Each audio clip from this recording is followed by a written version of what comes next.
Hey guys. Here we are, another Tuesday roll. already. Time flies when you're having fun, huh? Having fun.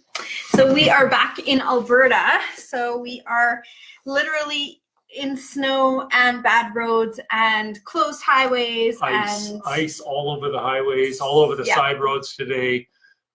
Yeah, pretty crazy. It's back winter. It's full on winter here in Alberta. Yeah. We left Ottawa When are we leaving? Toronto. Yeah, exactly. Left Ottawa and Toronto a few days ago and left 13, 14 degree weather. Have some friends that sent us pictures from Port Alice, BC, and it's sunny and green and beautiful. It's beautiful almost everywhere else but where we are right now. So, but that's okay. We are happy to be come here. and say hi as you come on, guys. We see people coming on. Oh yeah, we're trying a new method of coming on live. We're using our computer and Facebook on our computer instead of using our phone. Normally we use our phone and we can see the comments, we can see everything. Right For now, some reason, we're not seeing anybody coming on. We see people are on. We're not seeing any comments. So throw some comments in the feed, and we're going to try to figure out this new way of doing this. We thought that we would see what it was like and figure it out as we go. So we see that there's some people on here, but let us know who you are.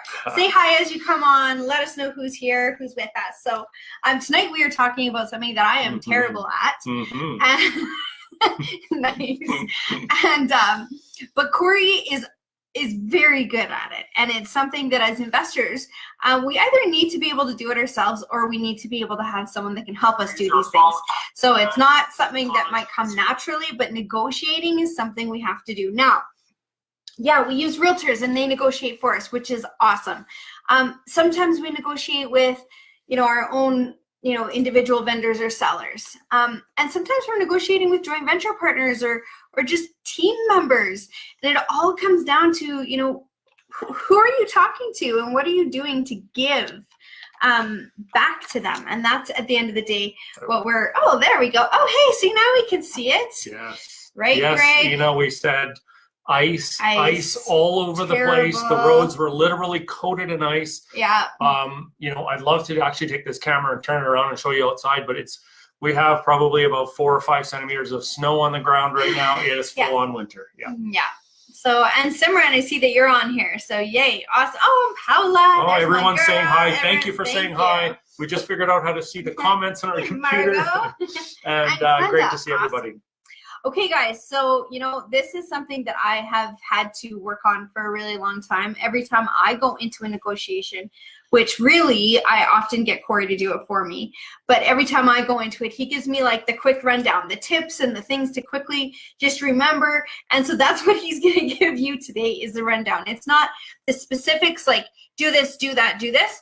But it's more, how do you overall need to come out of this negotiation in order to be winning? And so that's a really, it's a huge kind of big picture thing, but it's something that he carries, and he's a really good negotiator. I sometimes feel sick when I'm listening to him negotiate, or I used to listening to him on our deals.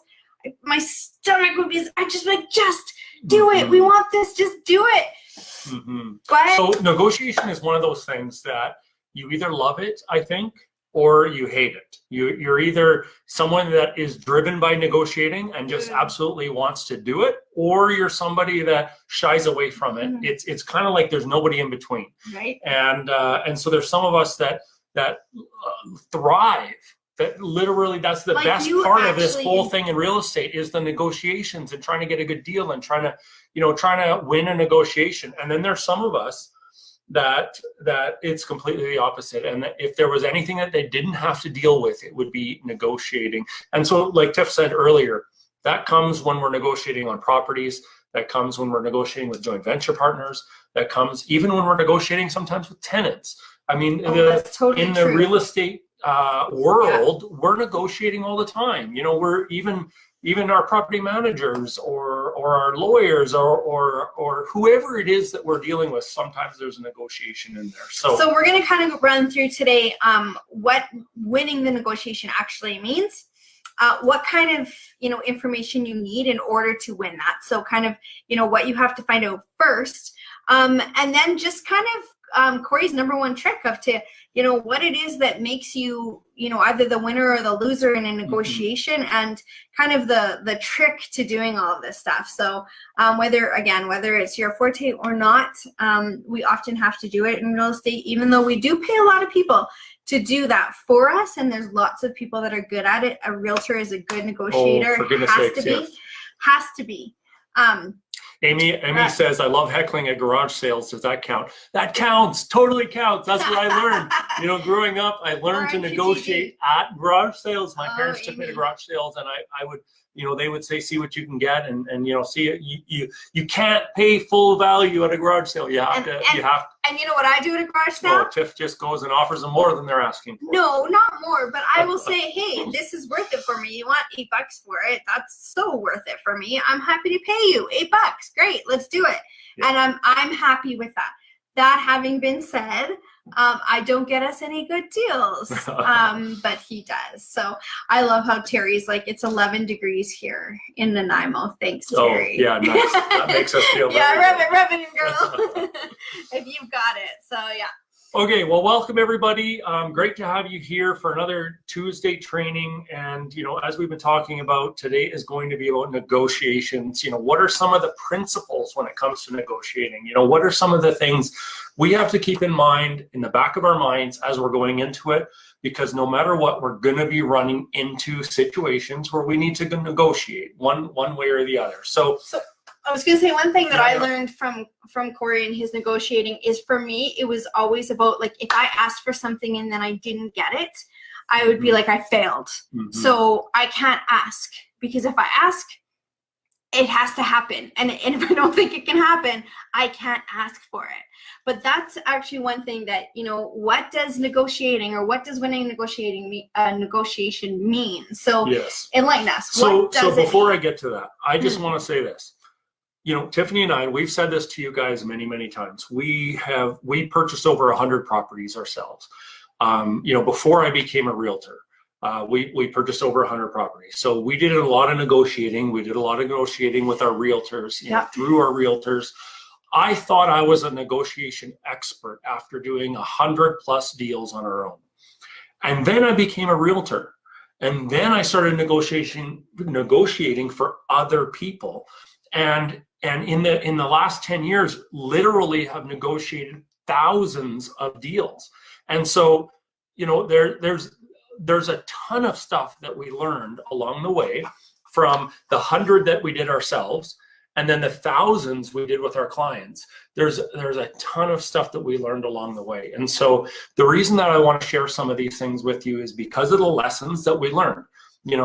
Even after doing our own 100 deals, there were things that I learned that I didn't know, that there were things that I thought I knew and didn't know and didn't quite understand. And so that's really why I thought we should talk about this, because we see a lot of investors going in to a negotiation or to buy a piece of real estate, and they're maybe viewing it, or their mindset, and we talk about mindset all the time, but their mindset is just a little bit off. So there's just a couple of tweaks that we want to make this week, so that when you're going into a negotiation, you may be looking at it slightly different than you did before. Yeah. Okay. And I will say that when I have had to do the negotiating that I do, and Corey gives me his little pep talk, I definitely go in feeling better. And I also come out winning more. No matter what the outcome is, I'm still winning more because of how I'm set up. So he's going to share some of that stuff with us. So I just love everyone's talking about the garage sales versus negotiating with a cute kid at garage sale, Deb and Andrea. Oh my goodness. So our nephew, I was trying to teach him negotiating, and don't teach what you don't know. But he offered, like, this lady at this garage sale, I was telling him to offer her, I think they were asking, trying to teach him negotiation, right? Through garage sales. Yeah, we went rollerblading and specifically looked for garage sales so we could teach him negotiation. And I said, okay, so it's a $10 case, so you want to offer her $5, no, it was a $5 case, you want to offer her $2 or something. So he went up and he was all geared and he was like ready to roll, and he was like, okay, would you take 10? Like, no.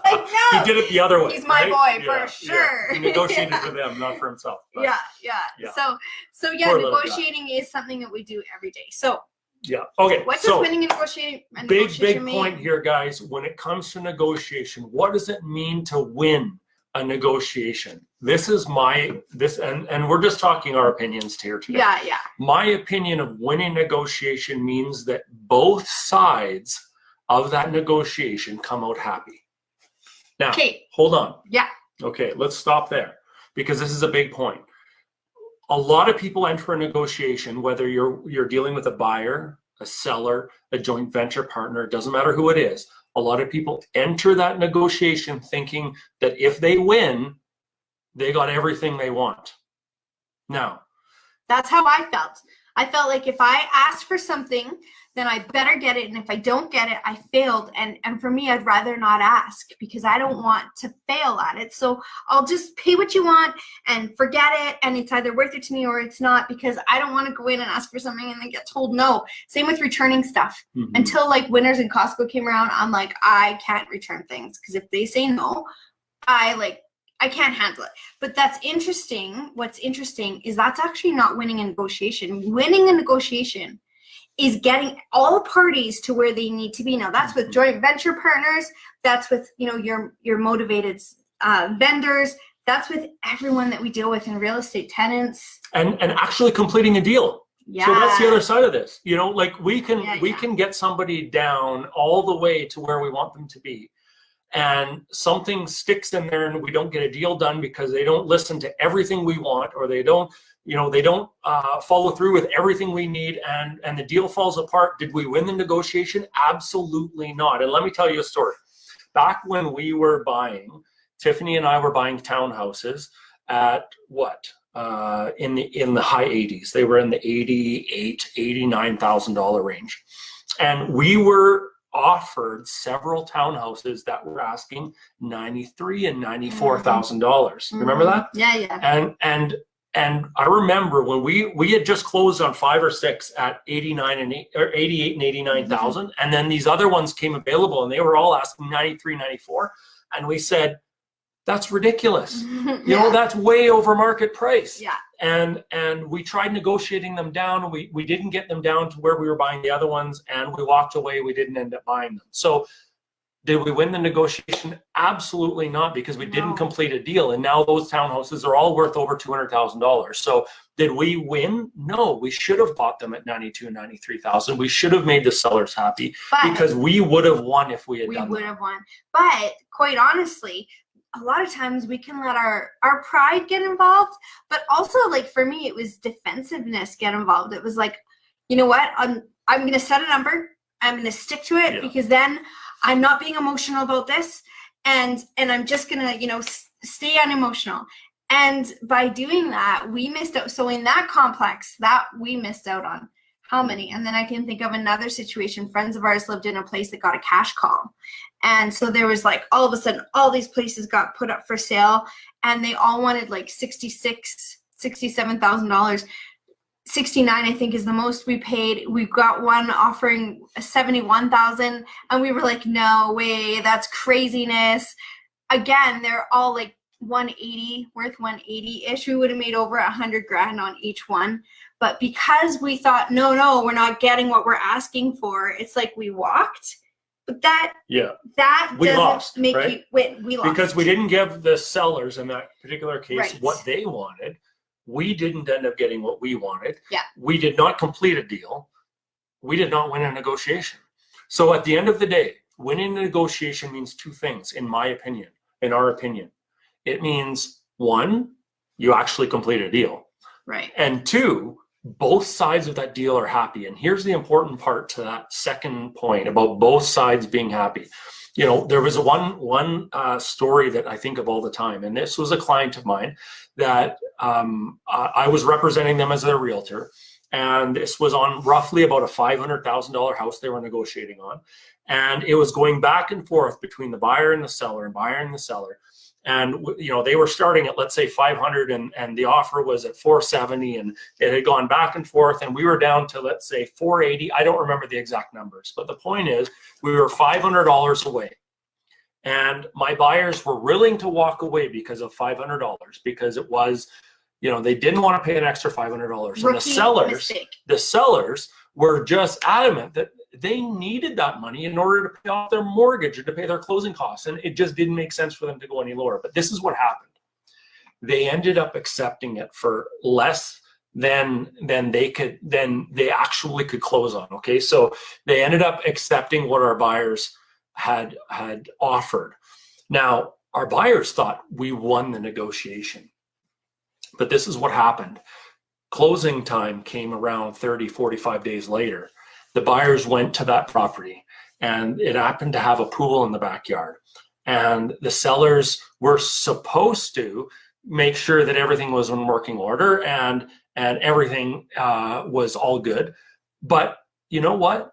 They were so ticked at that extra $500 that they ended up leaving everything, not cleaning anything. The pool was full of leaves. It was dirty. It was, some of the equipment wasn't working properly. And the house was left in a bit of disaster and garbage everywhere. And the point is, if they wouldn't have fought for that last $500, the sellers would have been happy. Right. If the sellers were happy, it wouldn't have been left in that condition. And just because they were a little bit ticked off at the buyers because they had negotiated down to the last dollar, they didn't care anymore. Right. And they left it in a bad condition. So who won? And what did it end up costing? It ended up costing thousands of dollars extras for the buyers to clean everything up. And yes, they could go back and they could fight it through their lawyer and have extra lawyer costs, and they could go and they could try and get that money back and all of this, but good luck is right. Yeah. And so what's the point? The point is, if we're fighting for every last dollar and we're putting whoever's on the other side in a position where it doesn't really work for them, they're having to do it, but it doesn't really work for them, it doesn't mean it's a win. This is what a win is, guys. What does winning a negotiation mean? Winning a negotiation means both sides are happy, and it means you actually complete a deal. That's, in my opinion, what winning a negotiation means. I love it. So keep that in mind. Michael, the Ottawa ROI guy, he chimes in. He says, "Don't be cheap." Yeah, it's serious. Like, don't be cheap. If it comes down to $500, it's not a property you should be buying. If you need that $500 to make it work, drop the property. So who out there, just throw it in the comments. Who enjoys negotiating? Put a yes, and who does not enjoy negotiating? I'd love to know. Put a no. I'm a no. Corey's a yes. So in the comments, throw in there, do you enjoy negotiating? Yes. Do you not enjoy negotiating? No.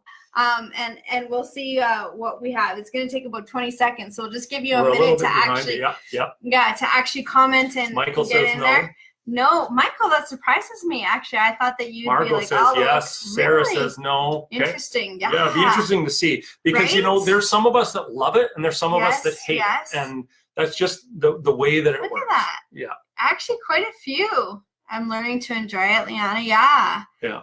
Look at, I would say, okay, no, now we're getting some, I was going to say, I would say that we're probably 50-50 now based on what people are saying. Yeah. Yeah. So Dan says no way. No way. I love it. So this is the thing, guys, is since I've, sometimes had to go out and do this kind of stuff, keeping these things in mind has really helped me, because I think what happens with negotiating is that for me anyways, my pride gets in the way and my emotions get in the way. And these tips have really helped me to just kind of keep that out. So no, yes, it depends, Deb, right? Carbon copy of Tiffany, yeah. Getting better for sure. Okay. Love the comments, guys. Ooh, interesting point. Listen to that, Steve. Enjoy negotiating if I'm confident in the deal. Mm-hmm. So absolutely, it's absolutely critical, like Brian says. However, there's some things that you can do. So we're going to do a part 2 on this, where we actually talk about negotiating with sellers and with joint venture partners. Of course, that's our specialty, is talking about joint venture partners. However, today we're kind of going in with what kind of mindset do you walk in with, and what can you do to prep yourself, because it's really about yourself, right? It's about what you're bringing to the table, and that's what's really going to win you the game or not. So when you go in, like so many times Corey would be on the phone and I'm like, I got to leave the room. I can't even listen because it just makes my stomach sick. But yet at the end of the day, he always comes out with people happy on both sides, and that's what it's all about. So well, that's the key. And you complete a deal. and yeah, like actually getting a deal done and making both sides happy. When that happens, when you have a buyer and a seller that are both happy, and a deal is actually being done, that's like fireworks. Okay, so and that's what we have to look for. And if because it's so important, you get all those little extras that you never even, the place is swept clean, or it's left in extra good condition, or so one of the places you get the possession date that you've been wanting, or you get the extras that you might not have gotten otherwise. So just making sure both sides are okay with it and they're happy with it. That's what winning negotiation really means. So one of the places that we bought, Corey wanted to offer over asking price, and I said, why? And he said, because I know they need it. And he's like, I know that if we do that, we'll get a lot more out of them than what the money can be. And he's like, and I know that they need it. I think this will make the difference. So he offered them over asking, and I was like, it's been on the market for a year and they don't, they're happy to get an offer. Anyways, he offered them over asking. They ended up phoning us and being like, we're getting the whole house painted. What color do you want it painted? So we got it painted professionally, our colors, like rental colors or whatever. And what else did they do? They were like, oh, with the extra money that we have, because you guys gave us, we're actually getting a junk removal place to come in and clear out everything from this, kind of underside of the house. And they're like, so if there's anything else that you want done, just let us know. And because they're going to be here anyway with trucks.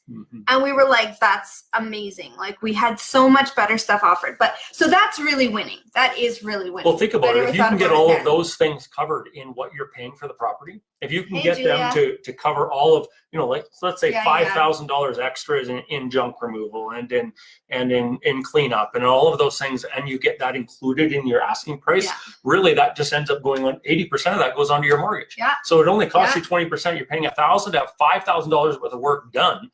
So what's the point? The point is, if they're happy, they're going to do these extras for you. And so important when it comes to a negotiation. So that's point number one. We're going to go through 3 points today. Point number one, what does winning a negotiation mean? Both sides are happy and you actually get a deal done. Okay, that's point number one. Be a good human, Paula. That's right. Yes. Be a good human. Be a good human. It is. People go above and beyond, right, Sylvie? When they feel appreciated and they're valued. Exactly. And sometimes when it comes to negotiating on real estate, we're just start thinking about ourselves. And believe me, we've been caught up in it too. But we've learned over the years what really, really works. And that's thinking about the other side as well, because there's a lot of benefits. So this is the next point, and it leads into it really well. Point number two, collect intel. Okay, so what do we mean by collect intel? Now, you might be dealing directly with the buyer or the seller yourself, depending on whether you're a buyer or a seller. Now, or you're dealing through a realtor, and you can have your realtor do this work for you. Collect intel. What does that mean? That means why are they selling? Why are they wanting to buy? Have your realtor or yourself. Isn't that illegal though? Okay, so your realtor can ask. You can ask. They might not get an answer, but they can at least ask. Right. And the thing is on the other side, the other realtor that's representing them or the seller themselves, they might be fully transparent and they might come out and say exactly what their motivations are, why they're selling, why they're buying, whatever it might be. But if we can start asking questions and if we can start putting in there, what are they wanting? What are they looking for? Why are they selling? Why are they buying? Whatever the case might be, if we can get that motivation as to why they're doing this, that is so important. And so you guys, whether you're working with a realtor or you're doing this yourself, you have to ask the questions. And it comes down to simply asking questions. And we talk about this all the time when it comes to joint venturing, right? We have to find out what our joint venture partner wants. We have to ask them questions. It's the same thing when it comes to negotiating. So we just told the story this last weekend when we were on speaking on a stage about it. So excuse me if you guys were there. I saw a couple of people said they were there. So hi. But you know what? When we had a joint venture partner that actually Corey was there, I wasn't, and he was presenting the deal to them. What he had found out from them earlier was that they had actually wanted to do a motorhome trip around the Maritimes with their family for 2 full months in the summertime when kids were out of school, and just do like all the Maritime provinces. They weren't from the Maritimes, but they wanted to do that. But they didn't have the money for the motorhome because he was like, we're going to be living in it, and my wife will not live in a, whatever tiny little place. Like, we need almost a house. And so, quite frankly, that's what I want. That's what I want to do. So he had found that out just by asking questions about who are you, what do you want to do in your life, found that out. Then just by accident, he said to him, when he was showing him a property and opportunity, he said to him, so just at the end of their conversation, so to bring this out to you, do you happen to notice that, see that amount, the ROI amount, the dollar amount that you're going to get back after a 5-year investment? Isn't that the exact same number that you said that you wanted for your motorhome, that you needed to get that motorhome? So it was like $100,000 or something. And the guy was like, yeah, it is. So now, can you see the difference between saying to someone, you're going to get 34% ROI or 18% or 12% ROI, whatever it is, the difference between saying that to someone and saying, I can get you your motorhome, your life's dream trip? Huge, huge difference. So by finding out what is motivating them, and it's about asking questions. So that's not just for sellers, in when we're purchasing. That's also for when we're talking to our joint venture partners, tenants.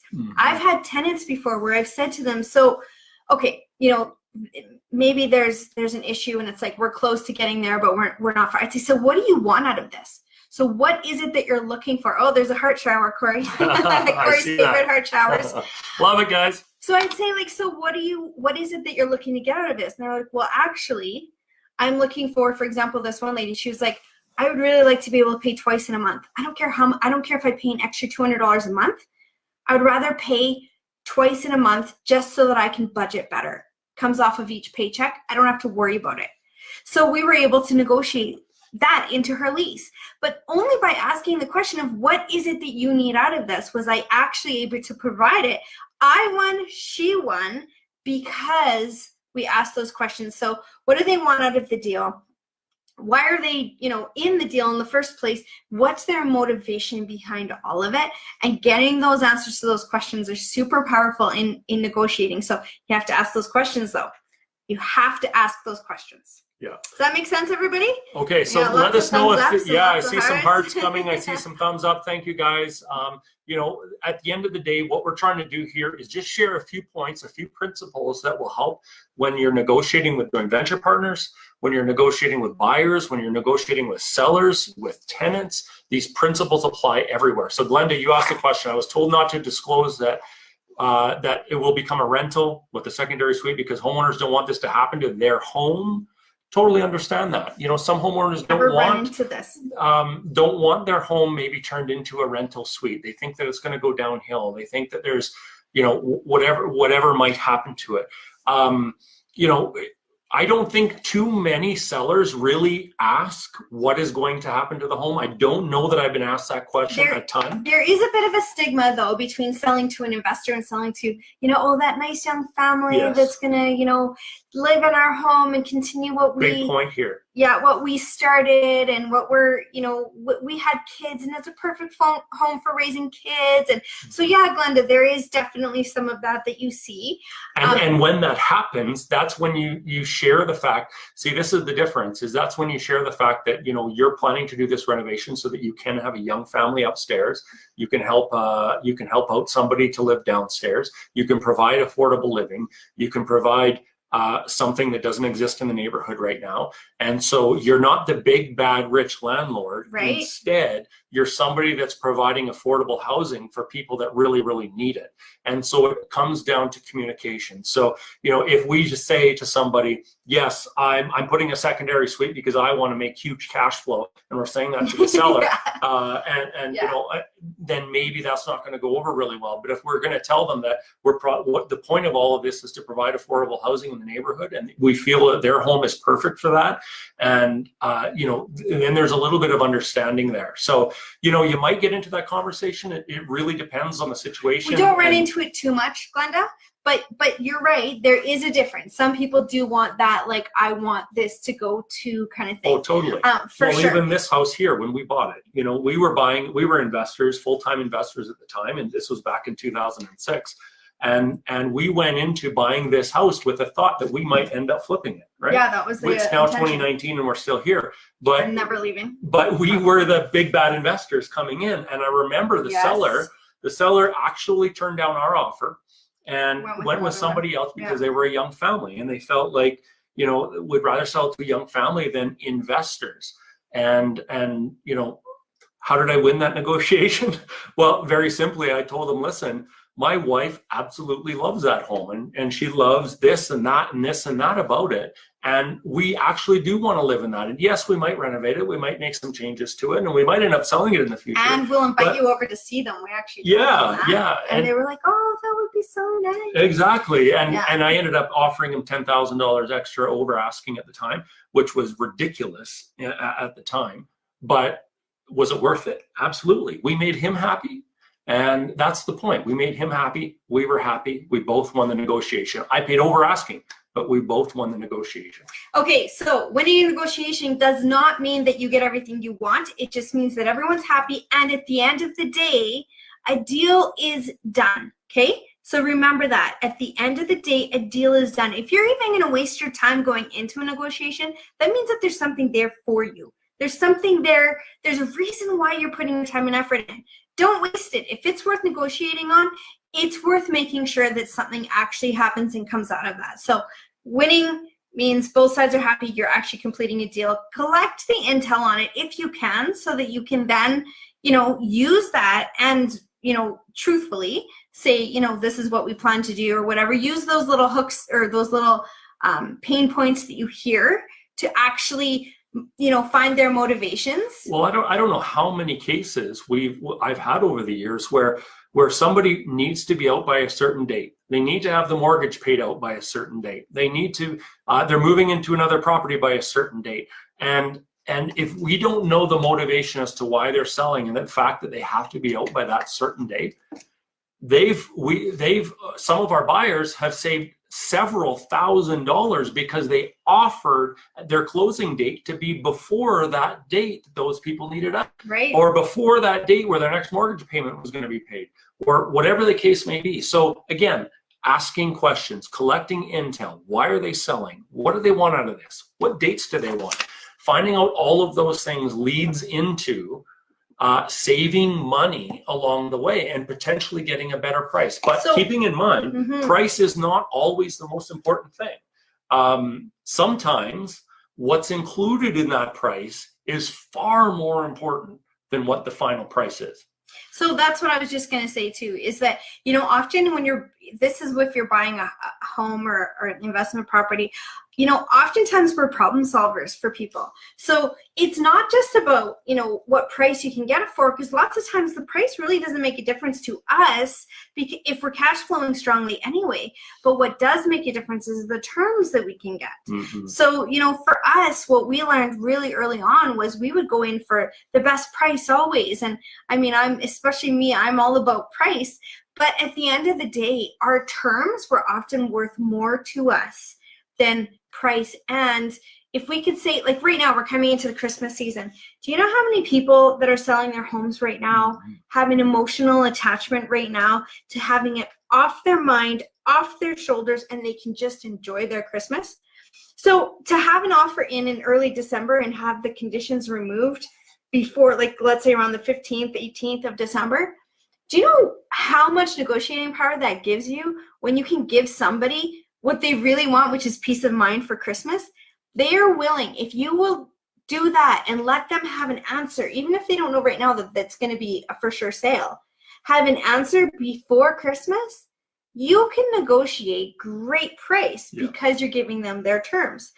Other times we'll say to people, listen, you want more money. You want cash. You need more money than what I was willing to give. But if you can give me terms that work for me, sometimes I might want a long closing. Sometimes I don't want to have, let's say, a closing come in January.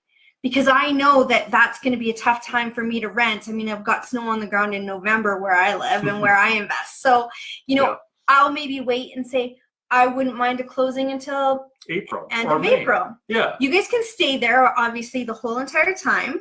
You'll get your deposit. We'll remove conditions, but we're going to do a really long closing. And people are like, perfect. I don't want to move. So there's so many other things. But what happens is we sometimes assume, oh, they're selling, they want out now, and let's put in an offer at this price and a 2-week close or a 1 month close, and then we don't even know if that's what they want. So the point is, and most of you know this already, but it's just to reinforce the idea, we need to collect intel. We need to either ask the questions ourselves or have our realtor ask those questions. Have our realtor drill the other realtor as to what is happening, what's the motivation, what's going on. You know, ask those questions, and they might not always get the answers, but more often than not, you'll be surprised that the other realtors are going to spill some beans, or the seller will spill some beans, and we'll find out what motivation is. And if we find out what motivation is, we can then tailor our offers towards that motivation. So point number 2 that we were talking about tonight, collect intel. Ask questions. Very, very important to negotiating. For sure. And I was just going to bring up what Paula says here. That's me right now. I'm so emotionally attached to my condo. So I'm not sure if I can or will sell.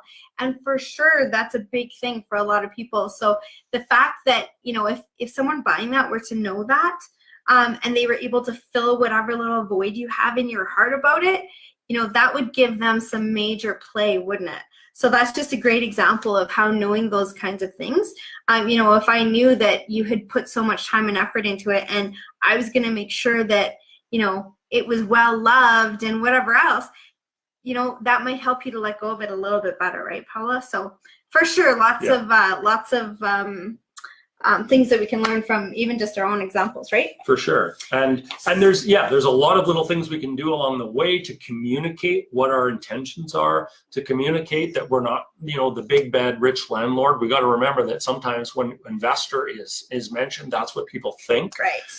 And yet most of us are just simply trying to do something with investors, to invest our money or invest somebody else's money. So yeah, communication, super important. Asking questions, collecting intel on their motivation is our point number 2 tonight. So how many of you, this is how I think of negotiating. I picture 2 people sitting on opposite sides of tables. I really do. Like, it's like they're them and we're us, and it's like we got to go into this hardcore. Anybody else picture like a negotiation like where, you know, we're not on the same side and we're butting heads?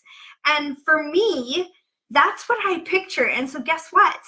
I go in with this mindset of like, all right, hardcore.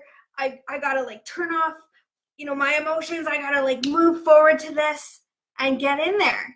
So I don't know if anyone else thinks that or feels that way. Throw it in the comments if you do, or maybe I'm just on my own. But when we do that, there's a real balance with emotions, and so that's what Corey's going to get into next. I found over and over and over again when negotiating with clients and when I'm their realtor, their emotions get attached. And as much as us as investors, we try to keep our emotions at the door, our emotions get attached. Here, let me give you an example.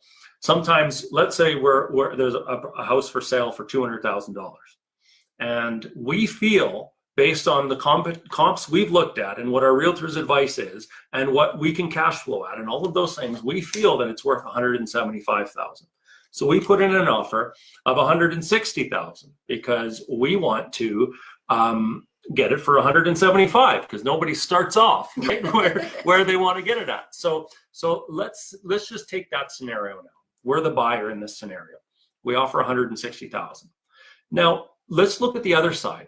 Here's a seller that bought it for $210,000 5 years ago, and you know their mortgage is down at $190,000. They have $15,000 in lawyer or in closing costs, and they have it listed for $200,000, which is almost the lowest they can possibly go because they just want to sell it. Now we come in as the buyer, offering them $160,000, and they counter to us at $198,500. because that is literally the lowest they can go. Now, what sometimes happens, that buyer who put in the offer at 160 is all ticked off because this person isn't willing to negotiate. Yeah. But what they forget is that sometimes the sellers can't negotiate. There is a human being on the other side of that table. They are not like Sylvie says, I picture Donald Trump in a negotiation.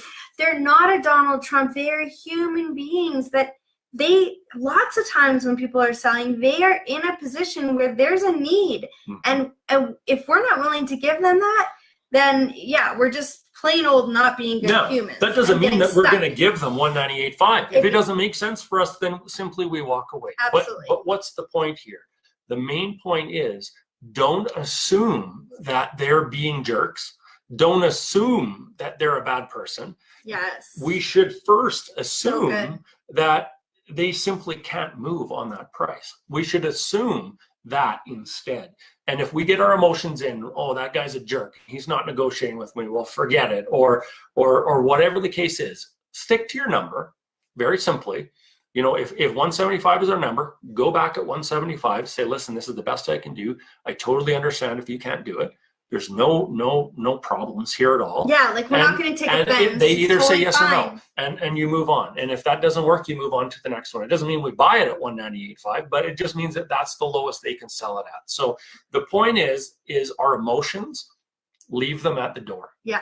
Don't get too emotionally attached. Don't assume that the other side is out to screw you, because more often than not, they're not out to screw you. They just have a position very similar. And it's, I don't know how many times it happened to me where I'm working with an investor and they are the buyer and they're just trying to get somebody down in price. And then when they become the seller, they think all of those buyers that are trying to get them down in price are just jerks. Out to get them or something. It works both ways. So just remember, leave the emotions out. Yeah. Forget the emotions. Just do your negotiations based on the numbers. Find out what the other side is looking for. Look for a win-win situation. Collect the intel so that you can look for a win-win situation, and stick with the numbers and whatever works for you when it comes to negotiation. So those are the 3 points really that I wanted to share today. Number one, to win a negotiation means what? Let's see it in the comments, guys. Tell me, what does it mean to win a negotiation? I want to make sure that this point stands out and that everybody totally gets it, because it's so important going forward for whether you're a buyer, whether you're a seller, whether you're looking for joint venture partners, whether you're dealing with tenants. You're negotiating with every single one of these people. And what does winning a negotiation mean? I'd like to hear it in the comments if you guys can put it there. And we'll give you a couple minutes. Ling Yin. Both sides are happy. Get a deal done. That's exactly. Right. Yes. Leanna, exactly. Both parties get what they want. And listen, guys, this is thousands of deals that he's negotiated and that we've been able to help people to get and win in real estate. 15 years later, still standing, winning in real estate. And that is truly a key. I saw Greg, never ascribe to malice that which is adequately explained by misunderstanding.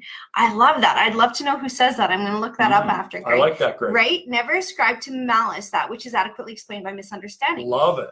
And so many people feel like, oh, these guys are just jerks. They're just trying to get us. They're not jerks. They just have their own agenda, and so do you. So make sure they get what they want, and you'll get what you want. I love how, maybe you missed this, but people are like, oh, I think Tiffany's actually probably a really good negotiator. I love it that you think that. It's awesome. But I'm not. I just don't have it in me. I'm like, what do you need? Okay, let's just do that. We'll find a way to make it happen, because it will happen.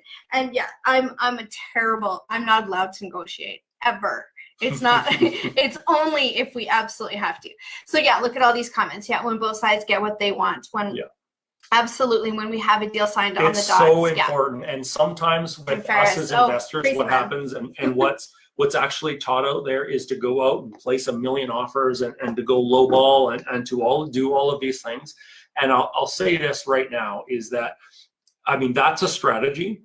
And, you know, you might get the odd really good deal by doing that, but it will also really affect your reputation. And if you're known as the guy in your market that goes out and lowballs 100 places at once, or lowballs 10 places at once, that reputation, believe me, will spread like wildfire. And when your name or your company name comes up on an offer, on a property you really, really want to get, they will ignore it in a lot of cases. Now, if you're buying one or two or whatever, yeah, fine. But your reputation realtor's not going to want to work with you either. Exactly. And so we want our reputation in the industry to be top notch. And it's not all about just getting what you want.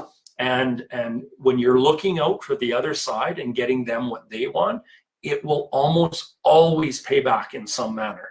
And not only will you get the property in better condition 95% of the time, but you'll have way less hassles at closing, and things will just run so much smoother because the other side is trying to help you close this as well. And if they feel that their interests are also being taken care of, they're going to make sure that if issues do come up, maybe you need a couple extra days at closing. You know, maybe something comes up on your end and now you need a little assistance from them. Right. And if you've, just drilled them as low as they can possibly go, you're not going to get it.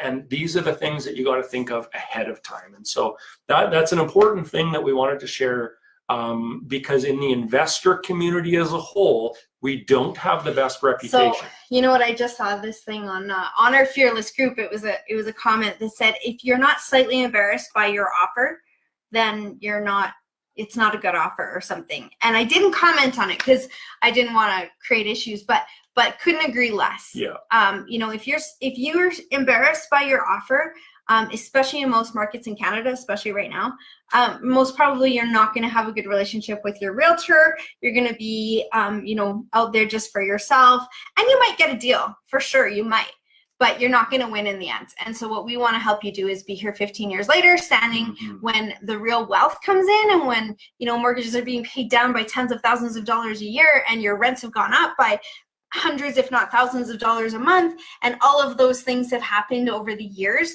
because you've stood strong and ethically in who you are and in making sure other people get what they want. So I saw a question here too for Denise. So Denise says, can we ever be comfortable with negotiating if it's not a strong area? You know what, at the end of the day, Denise, what it comes down to is making sure somebody on your team is comfortable with it. So, Tiffany is still not comfortable with it 15 or whatever many years later. What's interesting though, too, I'm just thinking about this, Denise. So, I'm not interested in negotiating on price for properties. I'm not, because I'm just not comfortable with that. I don't feel like I can give them what they need or want, and it's too much with realtors. But one-on-one with people, like I see a question about VTBs. Man, I got some great VTBs negotiated because I feel like I'm helping them. I'm giving them extra money. I'm paying them cash flow every single month on that VTB that they're offering. And man, I can help people all day long. Same thing with joint venturing. So actually, it's interesting. I've just been sitting here thinking about it. I actually do love negotiating, but only if I can be the giver in it. And with joint venturing, you can give people your dream maker, right? And so I'm all over that. So Denise, can you be? Absolutely, I think. And I should actually think that through with the whole property, prices and purchasing properties thing. If I could find a way to make it a win and give people exactly what they want and they need, and it still be a win for me, I bet you'd start loving negotiating. So something to think about for sure. But if you found a way, Denise, to give people what they want, I know how you are. I know that you too could really learn to love it, especially in joint venturing. I love that conversation because I'm like, what's your dream? What, Pretty Woman, the beginning of the movie, that guy that walking down the street in LA, what's your dream? That's how I feel. Okay. Seriously, I do. One of your favorite movies growing up? My absolute favorite movie. So Joel asked, what strategy would you use to negotiate a VTB? So we negotiated a ton of VTBs back in the day, and we simply showed them different options. We showed them an offer without a VTB. We showed them with a VTB, and then with a VTB that was more towards our terms. And so that's really, really detailed, and I have to get into the numbers, and I have to show that on a chalkboard more than anything, or a whiteboard, to really explain what I mean. But we showed several options at once. So let's just say showing them what the price would be if they didn't do a VTB, let's say at 200,000 they're asking, and we would give them 195 if they weren't doing a VTB. And if they did a VTB of 20, 30,000 and 8% interest over a 5-year period would end up giving them 8% on 30,000, 2,400 a year over 5 years is another 11,000, let's say. Or 12.5 or something like that. So they would end up getting 212.5. And so we would show them with the VTB, they're actually selling their place for 212.5. Without the VTB, they're selling it for 195. So which option would you like? And this is a whole nother strategy that we don't really have time to get into, but offering different types of offers. This one with a VTB, this one without. Here's your options. As on our list for our Tuesday trainings are doing vendor takebacks for sure.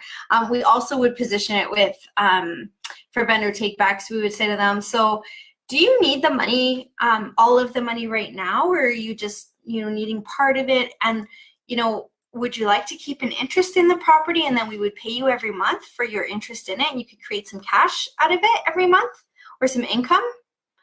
And often people, if in the very least, they would stop and go, well, we don't need all of it, but we do need some of it.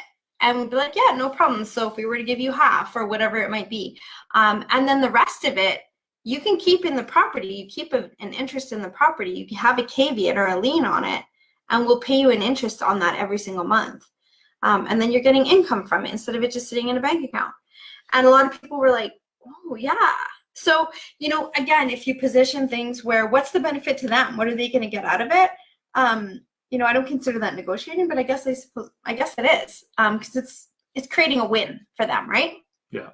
And at the end of the day, that's really what it's all about. So Amy has a kind of a more in-depth question here about a seller that inherited her brother's house, too emotionally and physically exhausting for her to clean it and to make it sellable. What type of terms would appeal to a seller like that? She says down here, I told her she could take or leave as much stuff as she wanted. What else could I offer? So, there's many different ways you could structure that offer. Again, what my suggestion would be, Amy, is simply ask more questions about really what they want out of the deal. What price do they want? When do they want out of it? Do they want out of it now? Do they want out of it in a year? Do they want out of it in 6 months? Find out what they really want out of it. Do they want to actually have nothing to do with it and not clean it at all? Because you could make that as part of the offer, that you're going to take care of all that. You're going to empty the house. They don't need to worry about that. See, offering those types of things will make you far more valuable than if they throw it on MLS and they have to clean it up and they have to do all the work and do all the hire a realtor and all of that sort of stuff. So at the end of the day, finding out their motivation, and this ties in with what we talk about all the time with joint venture partners, finding their motivation, what they want out of it, and then try to tailor something if it works for you as an investor. So that would be my suggestion, Amy. Hopefully that helps. So